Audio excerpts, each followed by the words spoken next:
और अगर दान हो रहा है तो क्यों आप लोगों के आश्रमों के ऐसे हालत है? ये दान का पैसा जा कहाँ रहा है? क्या इसका उत्तर है आप लोगों के पास? बोला जाता है कि पुराना पांडा का सिस्टम उठा दिया गया है, लेकिन कहाँ उठाया गया है ये तो मुझे बिल्कुल भी नहीं समझ आया। बस थोड़ा सा आधुनिकीकरण किया हुआ। सबको लेके चलते हैं कृष्ण कन्हैया के गाँव यानी कि गोकुल धाम में, जहाँ कृष्ण जी पले बड़े थे। तो मथुरा में स्थित गोकुल धाम में एंटर करते ही आपको देखने को मिलेगा ये यशोदा कुंड, और यहाँ माता यशोदा कृष्ण और बलराम के जन्म के बाद उनके वस्त्र धोया करती थी। और आज भी यहाँ ये रीत प्रचलित है कि कोई भी बच्चा जब जन्म लेता है तो सबसे पहली बारी आके यहीं पे नियम किए जाते हैं। और यहीं इसके सामने ही एक बहुत ही पुराना पेड़, जहाँ पे हर नवजातक के लिए बांधी जाती है मन्नत की चादर, ताकि कन्हैया उनकी हमेशा रक्षा करे। गोकुल के छोटे छोटे गलियों से होकर जाते हुए आपको मिलेगा वो मुख्य द्वार, जहाँ से वासुदेव जी ने कन्हैया को लेकर आए थे गोकुल धाम। और उसके बाद आपको मिलता है गायों के लिए चारा, क्योंकि यहाँ हर जगह है गौशालाएं जहाँ आप गौ की सेवा कर सकते हो। तो अब आते हैं मुद्दे पे। देखिए, ये है भारत और यहाँ है अनेकों धर्मस्थल, जहाँ से सबसे ज्यादा राजा जाते हैं, जो सिर्फ आज का नियम नहीं अतीत का नियम है कि राज्य का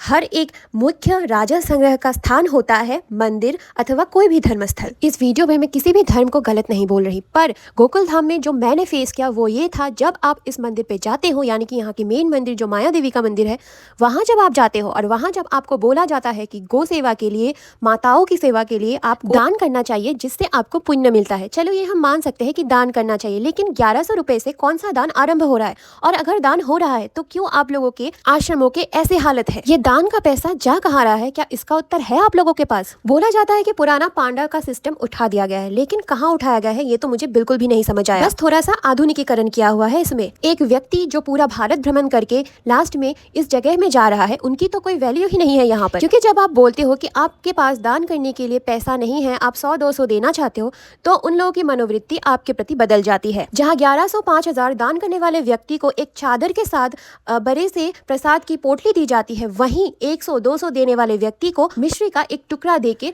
ये बोल दिया जाता है कि आप आगे बढ़ो, हमारे पास इतना समय नहीं है। तो इससे तो यही समझा जाता है कि अगर आपके जेब में पैसे नहीं है तो आप भगवान के दर्शन करना भी छोड़ दो। और ये हालत है हमारे भारत की सबसे बड़ी बड़ी मंदिरों की इस समय पर। ना कि मैं गोकुल धाम की बात कर रही हूँ, इसके अलावा भी वृंदावन जैसे बड़े जगह पर भी यही हालत है। दान करना कोई गलत बात नहीं है, लेकिन जब आप दान कर रहे हो तब आप ये लक्ष्य करो कि जो दान आपने दिया है क्या वो उचित कामों पे यूज हो रहा है। जो ये लोग रखते हैं माताओं की सेवा के लिए, वहाँ कहाँ माताओं की सेवा हो रही है? हर एक दिन आप जितने भी पर्यटक आ रहे हैं, सेम ही आश्रम आप हर पर्यटक को दिखा रहे हो, उसका कुछ इंप्रूवमेंट नहीं है, तो ये पैसे कहाँ जा रहे हैं? इसलिए मेरा राय यही है, जब आप गोकुल धाम या फिर वृंदावन घूमने जा रहे हो तो थोड़ा सा चौकन्ना रहना आपके लिए जरूरी है, क्योंकि पैसे आपके कमाई के हैं। ये आपका मेहनत का फल है, भगवान पैसे नहीं देखता। अगर आप दान दे रहे हो तो उचित जगह पे दान दो, ना कि किसी के द्वारा किए हुए इमोशनल ब्लैकमेल में फंस जाओ। और याद रखो, भगवान आपके असलियत को देखते हैं, ना कि आपके पैसों को। इसलिए धर्म के नाम पे गलत आदमी के हाथों में पैसे देने से अच्छा है अपने आसपास के भूखे जीवों को खाना खिलाया करो।